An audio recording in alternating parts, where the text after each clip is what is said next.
buenas noches, gracias por acompañarnos en Perspectivas. Estamos ya en viernes, en las puertas del fin de semana. Ojalá esté pasándolo con su familia, estés descansando frente a un fin de semana y que puedas, descansar después de una semana de intenso trabajo.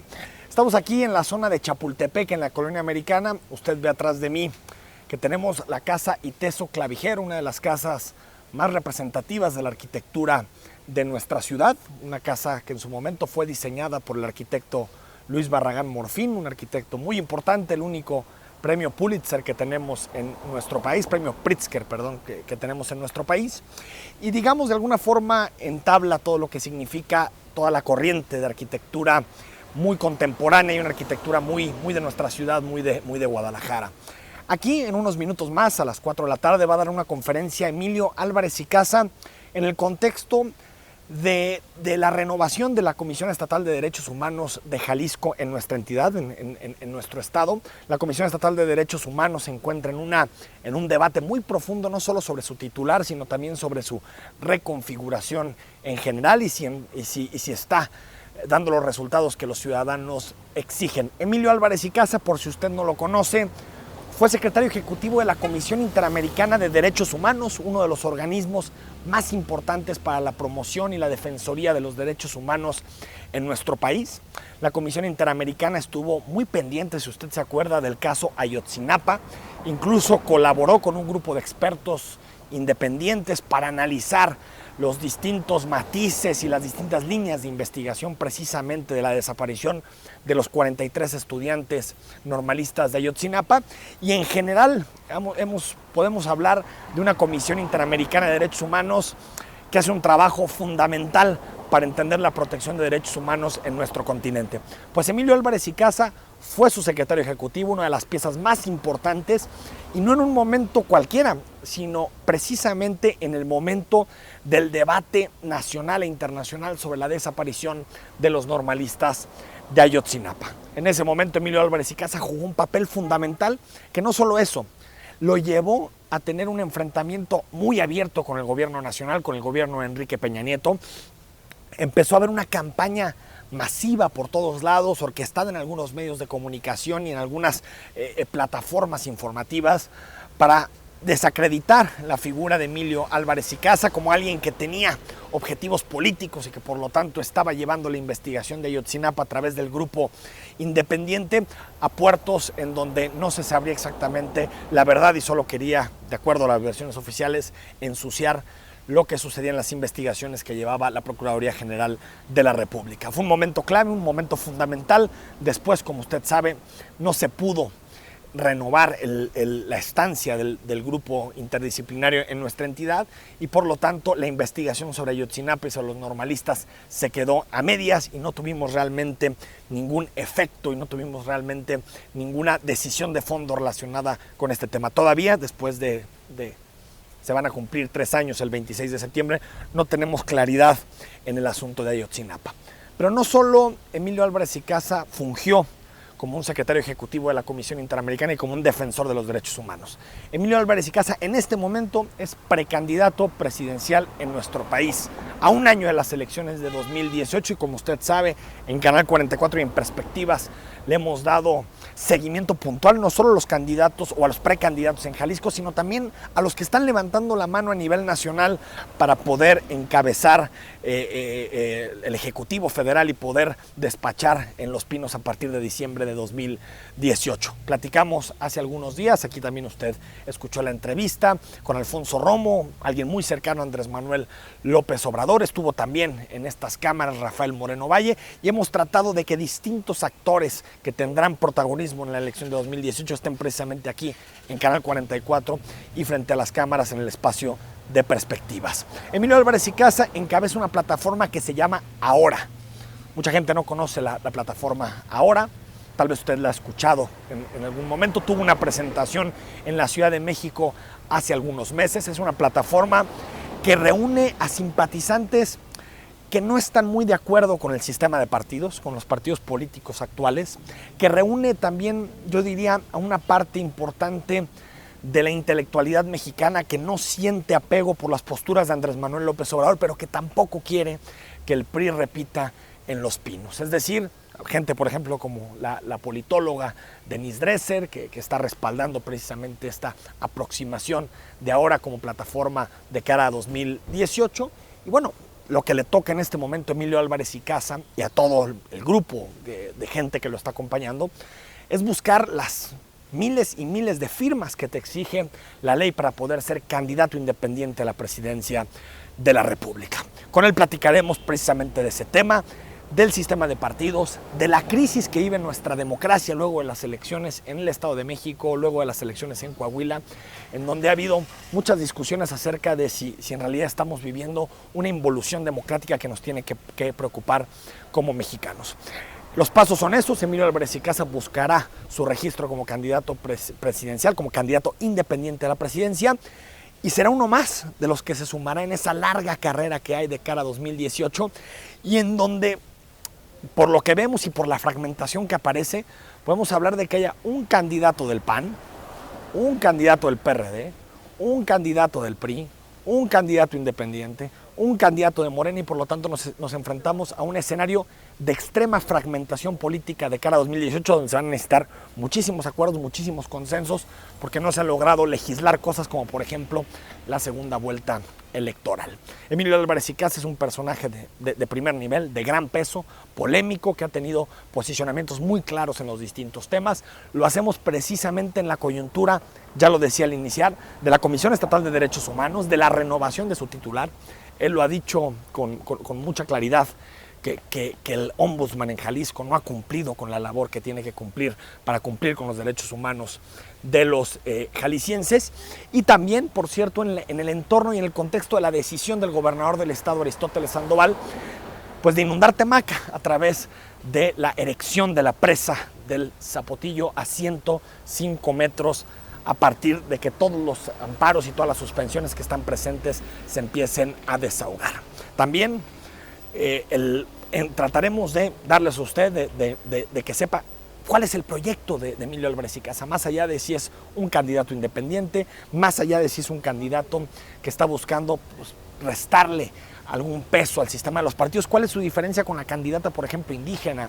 ¿O cuál es su relación con un diputado independiente que conocemos bien en nuestras tierras, Pedro Kumamoto? ¿Qué opina de la labor que ha hecho el Bronco a nivel nacional en Nuevo León? Si cree que eso es lo que debe hacer un candidato independiente, y sobre todo, ¿cuáles son sus posturas en economía?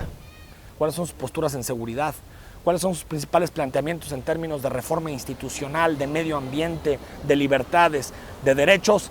Es fundamental conocer, antes de tomar una decisión de cara a 2018, qué proponen específicamente los candidatos. Ha sido clara la postura de Emilio Álvarez y Casa de oposición a la presidencia de Enrique Peña Nieto. Sin embargo, se necesita mucho más que simple oposición, se necesitan ideas, se necesitan programas, propuestas. Y hoy en Perspectivas platicamos con Emilio Álvarez y Casa, como les decía, secretario ejecutivo, ex secretario ejecutivo de la Comisión Interamericana de Derechos Humanos, metido hasta el fondo en el asunto de Ayotzinapa y la crítica a la forma en que gestionó la administración de Peña Nieto este tema, pero también una voz muy importante para entender los derechos humanos, para entender lo que significan los derechos humanos en Jalisco. Esta noche en Perspectivas se sienta con nosotros Emilio Álvarez y Casa, participe con nosotros, @canal 44 TV, es el Twitter si nos quieren mandar algún mensaje, o a mi cuenta personal, @EFTousaint con @S, también estaré recibiendo los mensajes y por supuesto que les daremos respuesta en esta entrevista que la grabamos previamente, como usted ve, a plena luz del día. La grabamos previamente por los tiempos y por la agenda de Emilio Álvarez y Casa, pero que hoy va sin ningún tipo de censura y sin ningún tipo de filtro para toda la audiencia de Canal 44 y los que nos siguen en Perspectivas. Estamos en Perspectivas. Al regreso comenzamos la entrevista con Emilio Álvarez y Casa.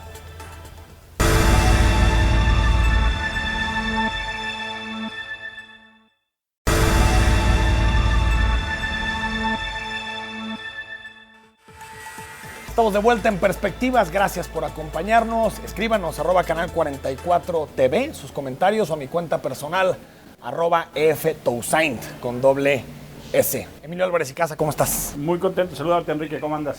Ya no te presento porque hicimos unos 5 o 6 minutos de presentación sobre ti. Es correcto. Entonces no creas que es porque obviamos tu presentación. Oye, Emilio, ahorita que está mucho la discusión sobre querer encontrar al Macron mexicano, No sé si tú te identificas con el personaje, con Macron o con alguien del entorno internacional. Sí, hay rasgos, no del full, pero sí hay rasgos. Y también hay otros fenómenos, por ejemplo, el de Sergio Fajardo en Medellín, en Colombia, hizo un movimiento muy bonito que se llamó Del miedo a la esperanza. Medellín era la ciudad aquella de la violencia de las bombas, ¿no? Y un grupo de ciudadanos se organizaron, tomaron el poder y en lugar de pagarle favor a los que le financiaron la campaña, le regresaron a la gente la ciudad y ganaron premios internacionales por bibliotecas y escuelas. El caso aquel también de gente como Marina Silva en Brasil, el ecologista, ¿no? La ¿no? red de sustentabilidad. Elementos como de discusión como los de Podemos, ¿no? Los indignados en España, Podemos, o también algunas de las ideas de Bernie Sanders, ¿no? Y también, ¿por qué no? Hay algunos fenómenos como los de Macron. Lo de Macron es medio oportunista, ¿no? ¿No te parece de algunos? Es un encauce de una crisis de representación, yo creo que bien resuelta, ¿no? Francia tiene el arreglo institucional para resolver bien eso. Por ejemplo, que después de las presidenciales fueron a legislativas y la gente apostó a la gobernabilidad y le dio la mayoría a la Asamblea. Digo, porque del otro lado había alguien que evitar. Claro, estos extremos que son los riesgos, ¿no? Este fascismo, que en el caso de Europa es más claro, porque además es esta amenaza de dinamitar la Unión Europea.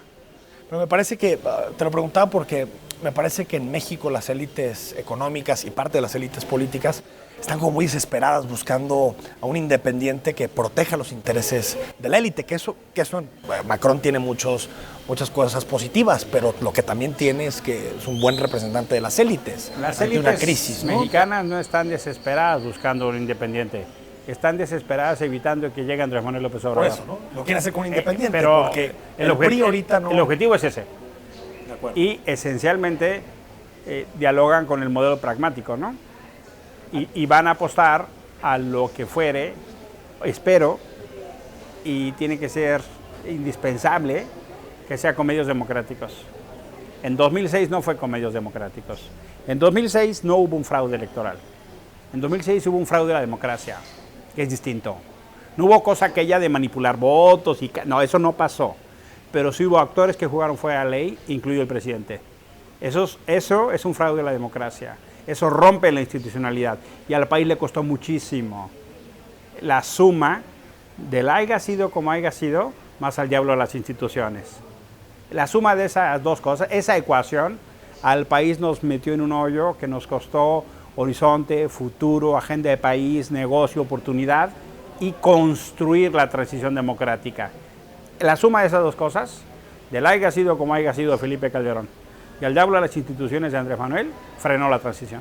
¿Tú crees, Emilio, que las élites de este país te ven bien como posible candidato presidencial? Mira, en algunos de los casos, yo creo que la pregunta que se hacen es ¿quién es Emilio? ¿No? Porque mi ámbito de preferencia, de actuación, de opción ha sido más desde la construcción de la democracia, ¿no? Desde el trabajo de derechos humanos o más de sociedad civil. Estoy cierto que en algún momento próximo van a voltear a ver, ¿no? Cuando ya esté en la lógica de la constitución formal de las firmas. Hay algunos otros actores con los que no creo tener problema en términos de lo que ha sido mi actuación. ¿Por qué? Pues porque lo que yo he trabajado es por la defensa del Estado de Derecho, para que haya cosa así que se llama que funcione las instituciones. Yo he participado en las últimas 6 reformas constitucionales. O sea, y si alguien apostó al diálogo fui yo, sentando a las víctimas con Javier Sicilia y el presidente Calderón. Entonces me hago cargo que para ese tipo de personas, aquellos que tienen ese referente de construcción de Estado de Derecho, me tienen claramente ubicado. Y yo creo que en positivo. Y digamos, Emilio, para quien no te conozca y que nos esté escuchando, yo conocí a un Emilio Álvarez y Casa más identificado con la izquierda, movimientos sociales, derechos humanos. ¿Te sigues considerando así, un hombre de izquierda? Mira, yo me entiendo esencialmente por las causas que he luchado, ¿no? Sí pueden decirme, hombre, es un hombre que se identifica con causas de izquierda, pero soy un hombre que trabaja perfectamente con gente de derecha, con gente del PAN, he trabajado muy bien con gente de centro. O sea, yo entiendo en el diálogo mi fortaleza, porque entiendo que el diálogo es un valor de la democracia. Te ponía el ejemplo de Sicilia y las víctimas con el presidente Calderón, que inclusive mucha gente de extrema izquierda o de izquierda se enojaron. Y dijeron, ¿cómo vamos a dialogar con el ilegítimo? ¿Cómo vamos a dialogar con el así? Le digo, no, perdóname, es el presidente y es el hombre de Estado que tiene que tomar decisiones sobre esto. Apostamos a la ley de víctimas. De manera que, sí, mis historias, mis trayectorias me definen, pero no tengo problema alguno dialogar con todos los espectros. Y también déjame decirte otra cosa, Enrique. Honestamente, yo cada vez veo con más reserva ese mapa izquierda-derecha, con reserva ese análisis ideológico, según qué o según quién. No, porque no, pues según las cosas que defiendas, ¿no? Sí, o sea, puedo entender una cosa así como liberal y progresista, si tú quieres, pero el mapa ideológico en México de izquierdas y derechas, sí, yo creo que está absolutamente desdibujado. Sí, pero sí creo que hay ciertas referencias todavía, es decir, por ejemplo, qué tipo de economía tienes en mente, cómo deberían los impuestos, programas sociales, matrimonio entre personas del mismo sexo. Lo que no quiero es generar una discusión ideológica que no responda al contexto actual. Y es cuando yo digo, en México, la discusión de izquierdas y derechas está muy superada. Ahora, Emilio, hablando precisamente de ahora, ¿lo puedes calificar como un movimiento de algo? ¿Con un signo ideológico? ¿O cómo lo definirías? No, es una iniciativa de hombres y mujeres que no nos sentimos representados en ninguna de las expresiones políticas existentes y que estamos promoviendo una plataforma de candidaturas independientes amplia y diversa con consensos mínimos, no consensos máximos. ¿Cuáles son esos consensos mínimos? Tiene que ver, esencialmente, lo hemos encontrado hasta 3 elementos. La primera es un código de ética, es cierto tipo de reglas, por ejemplo, en términos de transparencia, de honestidad, de trayectoria. Vamos, no puede ser parte de ahora, o quisiere ser un candidato, por ejemplo, que tiene 3 denuncias de violencia intrafamiliar, ¿no? O sea, tiene que tener una integridad en su vida, en su quehacer privado y público. Segundo, nos hemos dado un lineamiento en términos, inclusive hasta de reglas de participación, la 3 de 3, tus declaraciones, en fin, lo que es tu historia pública, ¿no? Debe presentar. Y la tercera es que hemos convenido 4 temas principalísimos de discusión, que tienen que ver con economía para el bienestar, lucha contra la corrupción y la impunidad, seguridad ciudadana y prevención del delito, y democracia y sistemas de representación. Bajo ese criterio puede haber gente inclusive que haya estado en partidos políticos en ahora, pero la regla es que se sometan a ese código de ética. Si no están dispuestos a ese código de ética, no podrán estar en ahora. Ahora no admitiría, por ejemplo, a Bartlett.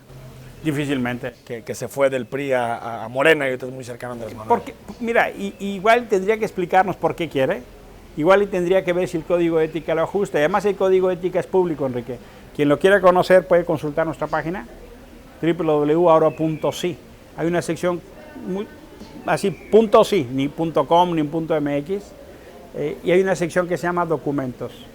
Ahí lo van a encontrar. Y lo estamos poniendo así justamente para hacer explícito un contrato social, un término de relación. ¿Qué son el tipo de cosas que queremos? Nos comprometemos a esto. Es así. Nuestros candidatos tendrían esos elementos. Y con ese criterio también vamos a buscar quién nos represente. Ahora, Emilio, también en ese mismo sentido, ¿quiénes son los personajes públicos que han respaldado tu candidatura y la plataforma en general?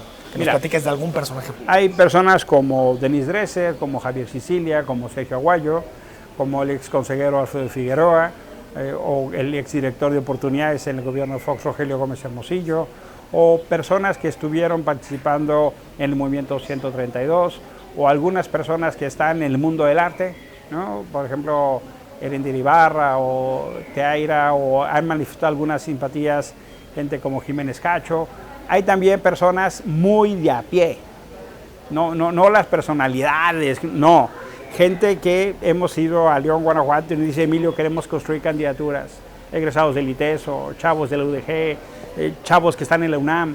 Cuando fui a Yucatán, resulta que una muchacha que estaba en la universidad dijo, oye, Emilio, ¿y por qué no pensamos cuál debería ser el perfil de la gente que nos represente? Porque vamos a votar y no sabemos ni por quién. En Veracruz nos encontramos con un grupo de pequeños empresarios que dijeron, ya estamos hartos de que nos roben. En Acapulco resulta que estábamos reunidos con una organización de víctimas. En Morelos nos dijo gente de la universidad y gente que estuvo en el Consejo Coordinador Empresarial. ¿Sabes qué? Es que ya aprobamos todo en Morelos. Ya hubo PRI, ya hubo PAN, ya hubo PRD y la cosa está peor. De repente se está acercando ahora gente de un amplio perfil, esencialmente ciudadano. ¿Eres, Emilio, antiprista? No propiamente en el sentido de que el PRI sea el enemigo personal, sino las prácticas que tiene. Yo creo que el PRI hace tiempo tomó una posición de ir en contra de la normalidad democrática, en contra de la cultura democrática, y me parece que una parte muy importante de sus formas de gobernar representa no solo la antidemocracia, sino la corrupción. Pero sí identifican en los partidos el principal problema de este país. Mira, no el principal. O sea, el problema, digamos, que bloquea otro tipo de soluciones. Yo creo que esta partidocracia, sí. Los partidos como entidades de interés público son necesarios.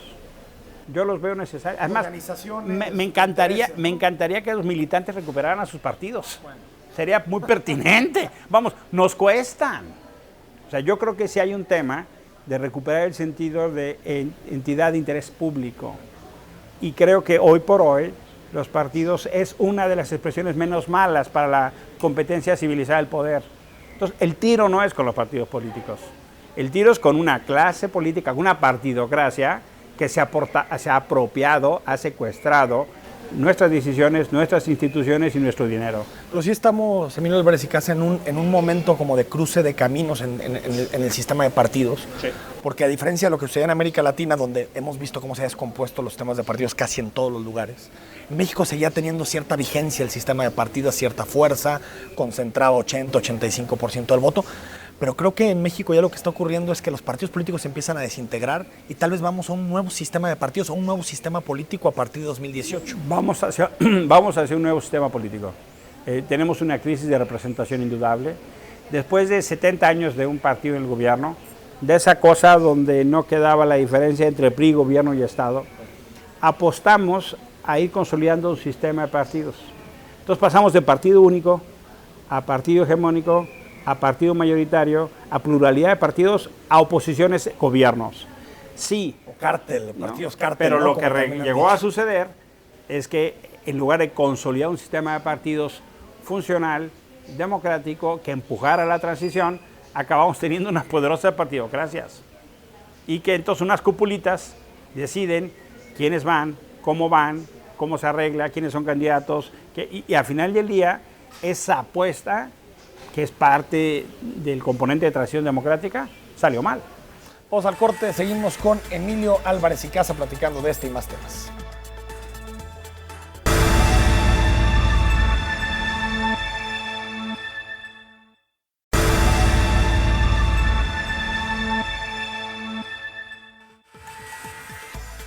Estamos de regreso en Perspectivas platicando con Emilio Álvarez y Casa, que nos acompaña este día, porque lo estamos grabando de día, aunque se transmite en la noche por Canal 44 en Perspectivas. Emilio, ¿qué opinas de Pedro Kumamoto? Mira, Pedro es un reflejo de una expresión de esa ruptura del monopolio, de llegar a la urna solo vía un partido político. Me parece que es una expresión muy joven, no lo veo ni lo entiendo como un proceso espontáneo, lo veo como un proceso estudiado, trabajado, analizado, de una nueva generación que está queriendo incidir en la vida pública como actores, no como espectadores. Es probablemente una de las expresiones que pudiera representar en mejor término esto que hablamos de candidaturas independientes. Sí, porque de pronto vemos los dos casos, Kumamoto o el Bronco. Es así. O sea, el Bronco, 30 años de vida en el PRI, y la hora de gobernar, pues hay herencias e inercias. ¿Pero no nos puede pasar eso? O sea, que a través de la vía independiente lleguen pulsiones aún más autoritarias. Mira, yo creo que una golondrina no hace verano. O sea, lo que... Tanto por Kumamoto como por el Bronco. ¿Qué quiero decir con eso?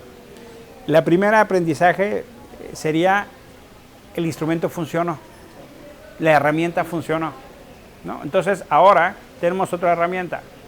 Segundo, la herramienta en sí, el instrumento en sí, no te da necesariamente en su uso o en su representación lo que tú estás buscando.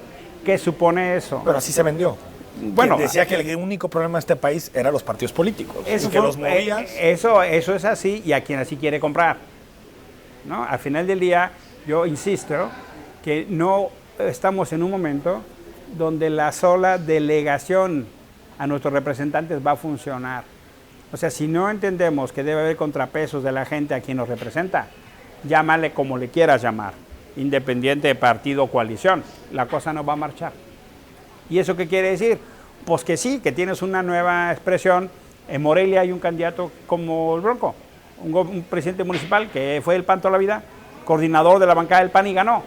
E inclusive el PAN mismo le hizo 1000 obstáculos y lo único que hizo fue fortalecerlo. Sí. ¿No? Le pidieron llevar en persona, no firmar, en persona, y llevó a 14,000 personas. Entonces sacó 14,000 activistas. O sea, el PAN le hizo un favor. Tienes en Guanajuato algunos presidentes municipales independientes, en Coahuila, Chihuahua también. En Coahuila tienes a Cloutier.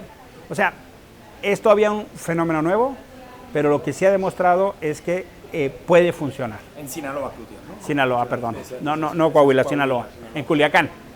Y fíjate que el asunto se está discutiendo mucho, Álvarez y Casa, de la fragmentación de cara a 2018. En Jalisco tuvimos una especie de fragmentación del sistema de partidos, como sucede en nuestro país y en nuestra entidad, por supuesto, que tiene que ver con una ruptura, sobre todo de las élites políticas, que se dividen, van por otros partidos, y así llegó Movimiento Ciudadano y así llegó Enrique Alfaro a ser alcalde de Guadalajara, por una ruptura, digamos, de viejos consensos.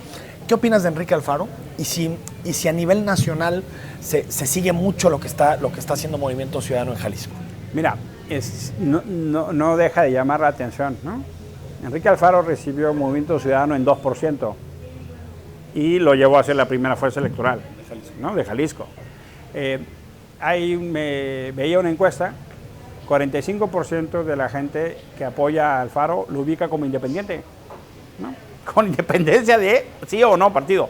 Tiene esta noción. Esa es la mejor ecuación, ¿eh? Bueno, tener un partido que te dé dinero y aparte que la gente crea que eres independiente. Entonces, me parece que eso obedece a un fenómeno de la construcción de una narrativa y de la respuesta a una crisis. Yo digo de manera positiva y propositiva. Por supuesto que la cosa de gobierno genera debate. Por supuesto que la cosa de gobierno cuando gobiernas genera tienes que tomar decisiones. Y también pues, sus rivales están haciendo lo posible para bajarlo a patadas para que no sea gobernador. O sea, también hay que ponerlo así.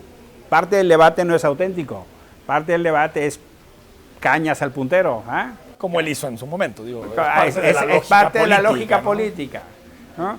Al final me parece que ha construido, y eso hizo verosímil, que el Movimiento Ciudadano estuviera buscando otro tipo de liderazgos. Y eso es lo que están haciendo. No, y la realidad, tú lo sabes, Emilio, es que ante la emergencia de Movimiento Ciudadano, muchas agendas que en Jalisco casi no discutíamos, se están discutiendo. El fuero se eliminó, una reforma para quitarle dinero a los partidos políticos, con la mayoría de Movimiento Ciudadano en el Congreso. Si no es con la mayoría de Movimiento, eso no pasa. Porque ya hubo mayorías del PRI, hubo mayorías del Partido de Acción Nacional, y ese tipo de debates ni siquiera existían. Esas agendas se están haciendo realidad porque esa fuerza política está queriendo responder a una nueva expectativa. Si Movimiento Ciudadano no se inclina a favor de esas iniciativas, nomás no pasan. Entonces, eso yo lo veo una virtud de la competencia democrática, déjame así decirlo. Sí, hay ciertas agendas que pues, no están llegando a otro lado. Ha llevado al PRI a comprometerse con temas que no parecían muy difíciles. No, y también el tema de la movilidad, el tema de la territorialidad. Esa es la consecuencia de la sana competencia democrática. A ver quién gobierna mejor, a ver quién le da más a la gente. No en el populismo ese baratón, sino en la constitución y ejercicio de derechos. Y me parece entonces que Jalisco sí es un laboratorio súper interesante, ¿eh? Cuando no lo éramos, ¿no? No, al revés, ¿no? Cuando se hablaba más de otras cosas, ¿no? Hijo. No, yo te lo digo viniendo de fuera. Sí. Para mí ese es un fenómeno. Jalisco, de pronto, digo, yo colaboro con Sin Embargo y me decía una reportera, oye, ¿qué está pasando en Jalisco que nos enteramos de cosas que antes no pasaban? Pero además... Y tiene que ver con esto, con una competencia partidista que ha generado, crea un círculo virtuoso en algunas decisiones. Pero además tienes empezando una articulación de colectivos de organizaciones de la sociedad civil, como los que están aquí, como una capacidad de propuesta, no solo de protesta, con una capacidad elaborada de debate sobre política pública. Jalisco, como pocos lugares en el país, está teniendo una construcción de la agenda pública súper interesante, que ha venido consolidándose con el tiempo, desde hacer evaluaciones de obra pública, hacer evaluaciones de debate público, de los gobiernos, están iniciándose iniciativas. Jalisco, como vamos, fue de los primeros, si no es que el primero del país. O sea, ese tipo de fenómenos de participación de sociedad civil especializada en la cosa pública, está teniendo en Jalisco un referente fundamental, ¿eh? Y no solo en el debate de la representación de gobierno, sino de expresiones de sociedad civil. Y déjame decirte en otro ámbito, también me encanta la cosa esta de cómo están floreciendo los restaurantes y la cultura y toda esta cosa.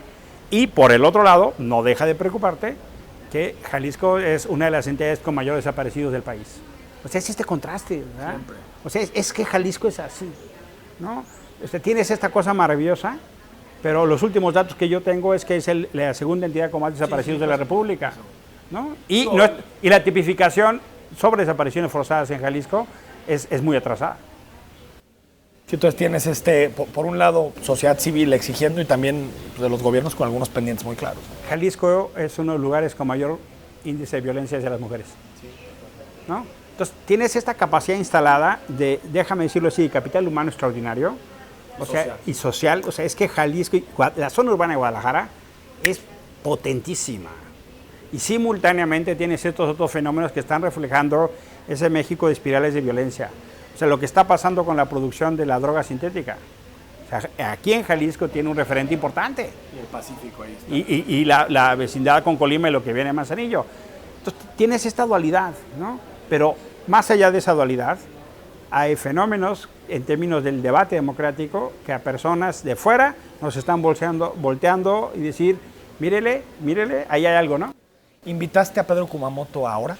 No, no es una invitación, sencillamente ellos están en su proceso en Wikipolítica nacional, nosotros en ahora trabajamos, discutimos más sobre temas de agenda legislativa, justamente el tema de desapariciones forzadas, el tema de migrantes y trata de personas. Sí discutimos sobre el tema de... Pero sí platican permanentemente sobre temas, tú y Pedro. No, hay muy buen ánimo, hay mucha sintonía, ¿no? Hay mucha sintonía. Wikipolítica está en su tiempo y proceso, ¿no? Y ahora en el suyo. Me queda claro que habrá momentos donde podemos converger más, pero hay que ser respetuoso de tiempos y procesos, ¿no? No por mucho madrugar, amanece más temprano. Cuando, Emilio Álvarez y Casa, cuando estaba todo el asunto de Ayotzinapa y el debate, incluso cuando estaba el GIEI aquí en nuestro país, hubo una especie como de campaña orquestada para mancharte de alguna forma y para señalar que todas las dudas o todos los elementos que encontraba el grupo interdisciplinario de errores en la investigación tenían que ver con aspiraciones tuyas, que estabas buscando de alguna forma torpedear las investigaciones de la PGR. No sé cómo viviste ese proceso, incluso familiar, social, de alguna forma estos señalamientos tan constantes sobre ti y sobre tu papel en la comisión. Hay una cultura política en este país muy elaborada y con el gobierno de Peña Nieto se agudizó. No hay causas sino culpables. Entonces, en lugar de tratar de dónde están los 43, se dedicaron el gobierno y sus aliados a intentar desprestigiar al grupo de expertos en mi persona. De manera tan vergonzosa que se llegó a precedentes continentales que ni Fujimori había hecho, ni la Venezuela de Chávez, que era darle entrada a una demanda en contra del secretario ejecutivo de la CIDH. O sea, es de vergüenza. Ahora, no solo fue en contra mía, el gobierno de Peña se ha peleado con más de 15 instancias internacionales de derechos humanos. Y ahora que las necesitamos para defender a los mexicanos en Estados Unidos con Trump, es una vergüenza. ¿No? Entonces, mira, esencialmente la expresión fue pues una lógica de un gobierno esquizofrénico que intentaba tener una narrativa muy consistente en derechos humanos, pero que se les cayó. ¿Quién iba a pensar que el quiebre de este gobierno que empezó en Estados Unidos con esa cosa de Saving Mexico, y luego fue no entienden que no entienden, a una crisis política acelerada por Ayotzinapa? Este gobierno jamás pensó. Ese día cambió la administración, ¿no? El 26 de septiembre de 2014 cambió por completo este país. Fue la ruptura, fue la crisis. Tal vez no cambió, más bien nos despertó un poquito del sueño del Mexican Moment. Absolutamente. De ver a Peña Nieto, las revistas internacionales como el gran reformista. Se hizo pedazos el discurso del nuevo PRI. Y despertamos en el viejo. Ya no hubo narrativa que alcanzara a cubrir lo que estaba pasando, porque la práctica política no era distinta a la del pasado. Sí, porque Peña Nieto quería hablar de inversiones, de reformas, de transformaciones, y a todos los lugares que iba en el mundo y aquí en México le preguntaban sobre corrupción, sobre impunidad, sobre violencia, sobre inseguridad, delincuencia. 40% de mi tiempo era viajar en el continente o en foros de Naciones Unidas en distintas regiones del mundo. La pregunta era, ¿qué le está pasando a México? ¿Qué está pasando en Ayotzinapa? Entonces, donde se presentara Peña, el tema lo siguieron. Entonces me decían, ¿cómo desaparecen 43 estudiantes en tu país? Fui a una universidad en Argentina y en el auditorio había 43 sillas vacías, porque en Argentina entienden que son los desaparecidos. Y cuando supieron que en México hay tantos desaparecidos como cuando la dictadura, se fueron para atrás. Ese fenómeno no se dimensionó en su justa proporción en el gobierno de Peña. Y empezaron la cooperación con la CIDH, con la CID, en una lógica de control de daños, y luego una voluntad expedita de expulsar la cooperación. Y encontraron que lo que eso iba y fue generando es un mayor coste. ¿Por qué? Porque el gobierno de Peña no encabezó la indignación, encabezó la negación. Tanto así que hoy no sabemos, y todo el tiempo que pase es más costo para Peña y su gobierno. Y también una guerra sucia contra los expertos, por supuesto. Que al final los expertos lo que vinieron a hacer es analizar las investigaciones, ver los procesos, y lo que documentaron son cosas que más o menos ya intuíamos, que las investigaciones son mal llevadas, que hicieron a través de tortura, que las escenas del crimen fueron alteradas o manipuladas, es decir, dijeron cosas que tampoco eran del otro mundo en términos de lo que ya conocemos del Ministerio Público. Lo que evidenciaron es una demostración técnico-científica de lo mal que investigamos, porque sí fue una investigación muy seria, que lamentablemente hizo pedazos aquella cosa que llamaban verdad histórica. La verdad histórica, ¿no? ¿Y por qué digo lamentablemente?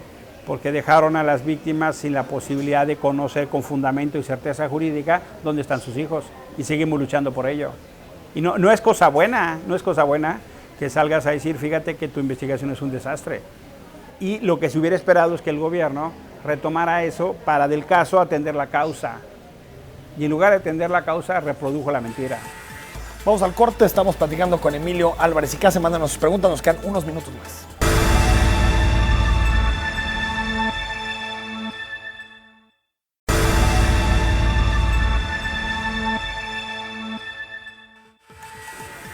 Estamos de regreso en Perspectivas. Escríbanos, cuentas oficiales, Twitter, en Facebook. También estamos platicando con Emilio Álvarez y Casa. Si quieres dar tu Twitter, Emilio. Emilio Álvarez y, @Emilio Álvarez y, o nos pueden seguir en Facebook, en Ahora MX, o Emilio Álvarez y Casa, también en Facebook. ¿Cuál es tu relación con Andrés Manuel López Obrador? Es una relación distante.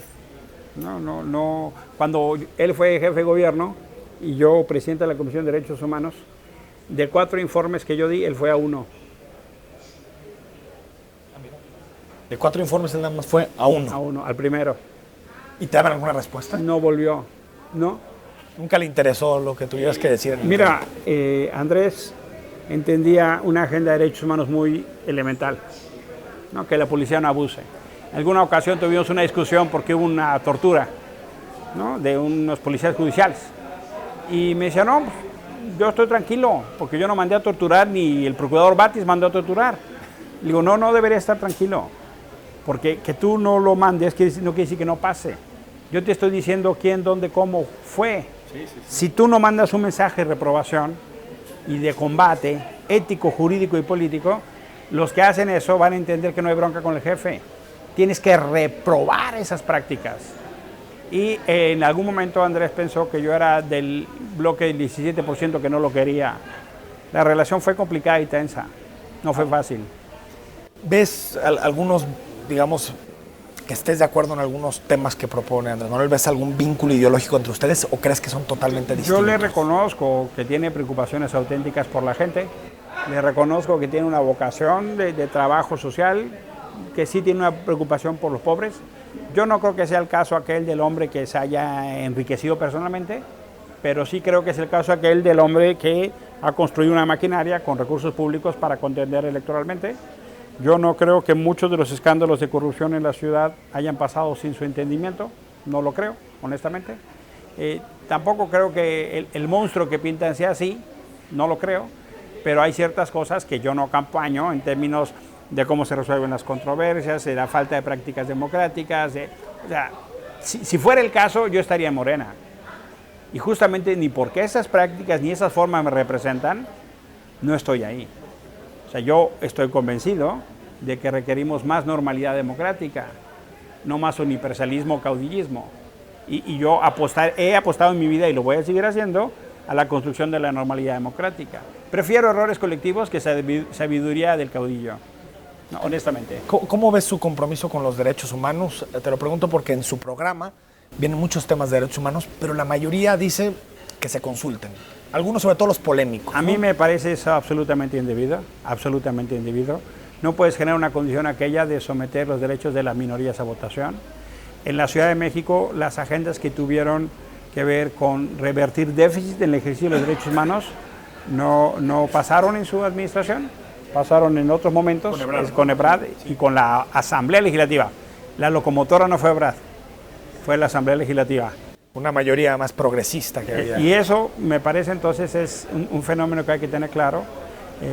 Andrés en general, cuando pregunta su opinión sobre esos temas, te dice lo vamos a poner a consulta.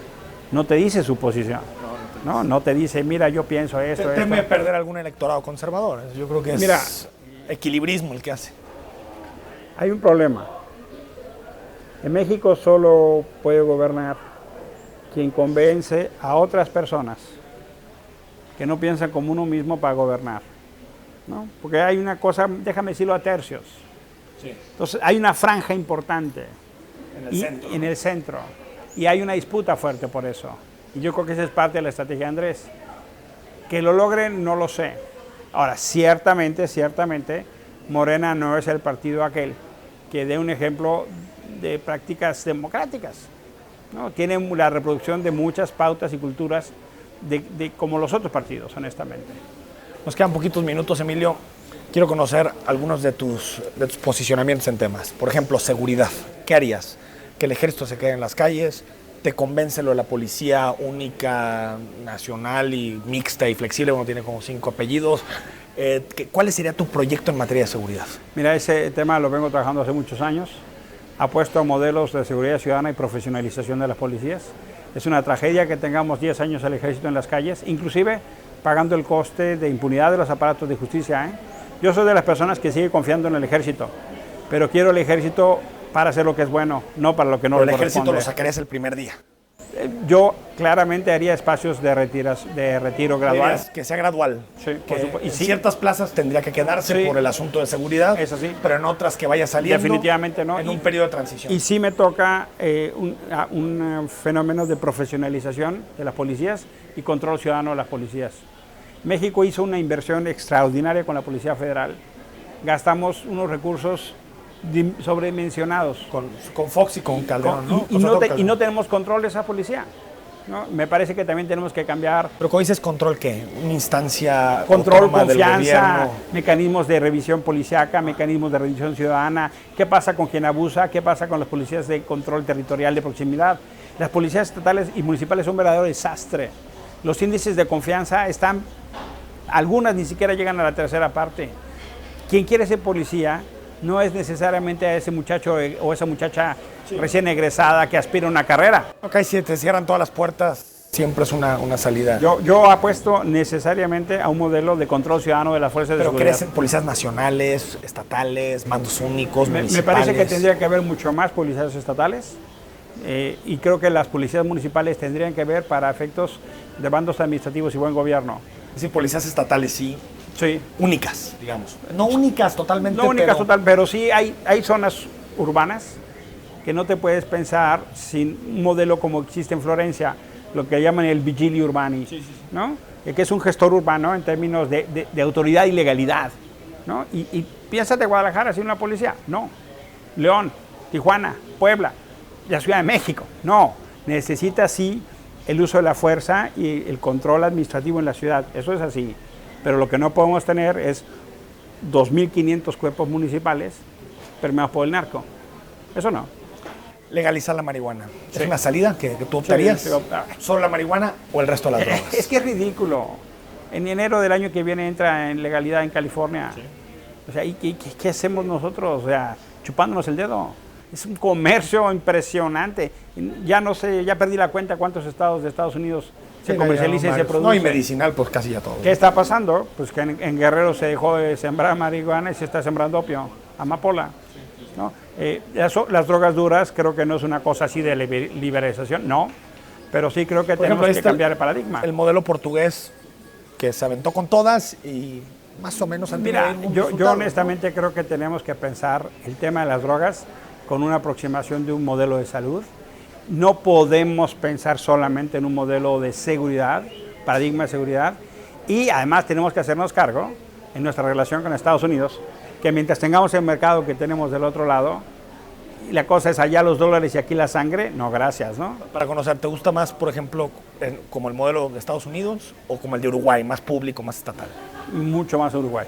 Mucho más el uruguayo, que el Estado sea el que venda. Pero no tengo problema si se genera un modelo que genere intervención de la iniciativa privada, pero sí creo en la regencia del Estado.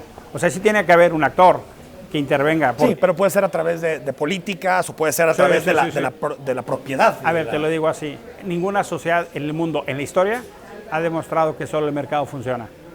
¿Eres proteccionista?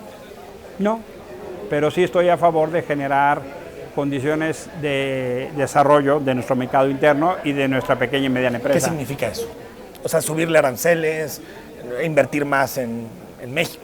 ¿Qué significa en términos? Significa generar las mismas oportunidades de desarrollo e inversión a los empresarios mexicanos que a los internacionales.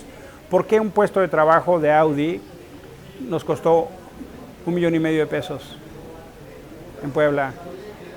¿Por qué tuvimos que poner tanto dinero para una inversión que además ni siquiera vamos a usar? O sea, no me imagino que tengamos el mercado nacional inundado de Audis, ¿no? No me imagino, honestamente. Y invertimos una enorme cantidad. Entonces, esos recursos los podemos destinar también a los empresarios mexicanos. Y el 80% de la mano de obra depende de ese tipo de empresa, pequeña y mediana. Ahí me parece que tenemos que hacer incentivos muchísimo más agresivos y también incentivos en términos de, a ver, si tú vas a generar fuentes de empleo, en 5 años no te cobramos impuestos. Si tú vas a contratar jóvenes, si tú vas a contratar primeros empleos, si tú vas a contratar personas con discapacidad. Yo creo honestamente que tenemos que hacer políticas mucho más agresivas de generación de empleos en alianza con pequeña y mediana industria. Nos quedan un par de minutos y es un asunto que no encontré con claridad en tu programa, los impuestos. ¿Qué opinas en materia fiscal? Yo no subiría impuestos mientras no tengas un gobierno en los inicios eficaz y eficiente.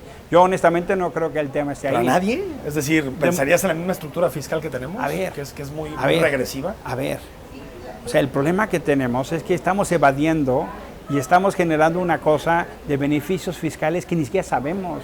O sea, le estamos dando a quién sabe quién beneficios de miles de millones de pesos y no podemos saber a quién se da exención de impuestos, a quién están pagando favores, están pagando campañas, como que ¿por qué?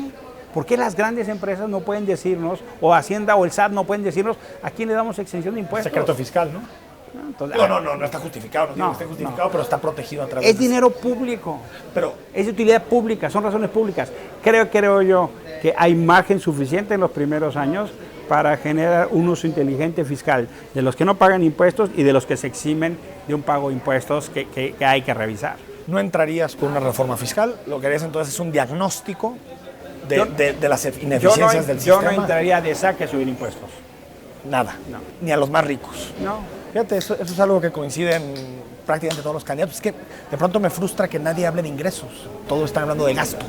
Yo no creo honestamente que el problema sea ahora en términos de generarle más dinero al Estado. Por ejemplo, nos dieron el gasolinazo, ¿no? Macanazo. Y luego sale 3 meses después la cuenta pública y encontramos que el gobierno gastó además 3 veces el gasolinazo. Bueno, entonces, ¿por qué no le metemos orden y disciplina al gasto público? Entonces, ¿para qué estamos pensando en subir los impuestos si gastamos de más? ¿Me explico? O sea, 3 veces más que el gasolinazo. Y nos decían que era inevitable. Sí. ¿Y sabes en qué se gasta? Yo estaré de acuerdo en que se gaste más en educación, en salud. En la segunda instancia que más excedió su gasto fue la presidencia de la República en publicidad. Ahí son totalmente injustificables. Es injustificable. Las últimas 9 cuentas públicas no se han votado. Las últimas 9 cuentas públicas federales. Y aparte los presupuestos pasan facilísimo. Con un sí y un no. La consulta aquí en Jalisco, que la conoces, de Marcelo García Barragán, de la ciclopista, la ciclovía, ¿viola derechos humanos o no? Mira, como está haciéndose la consulta me parece una trampa. ¿Pero sí viola derechos humanos? O sea, ¿tú crees que el hecho de consultar esos temas están violando derechos humanos? Puede generar. O sea, es que el fenómeno, lo que yo no acompaño en la consulta, es que haya una apropiación privada del espacio público por parte de los que se creen dueños de las banquetas. No, perdón, pero la vía pública es pública. Es como si en esa vía se dijera no te puedes estacionar. La ciclovía ya existía y ahora la quieren quitar, yo creo que es un error. El zapotillo. Me parece una mentira del gobernador Aristóteles. Bueno, claramente no cumplió lo que prometió, pero ¿te parece que el hecho de desalojar a esos pobladores son violaciones? Sí. Y por último, Comisión Estatal de Derechos Humanos, ¿qué se debería hacer para que llegara un ombudsman sin ataduras partidistas? Que los partidos dejen la lógica de cuotas y cuates y piensen en un mecanismo para defender a las víctimas de violaciones de los derechos humanos. Pues ya un poquito nos bajaste el optimismo, ¿no? Bueno. Que dejen las cuotas. O sea, queremos un defensor del pueblo, no un defensor del puesto, ¿no? Honestamente. Emilio, gracias. Muchas gracias. Nos vamos, hasta el lunes.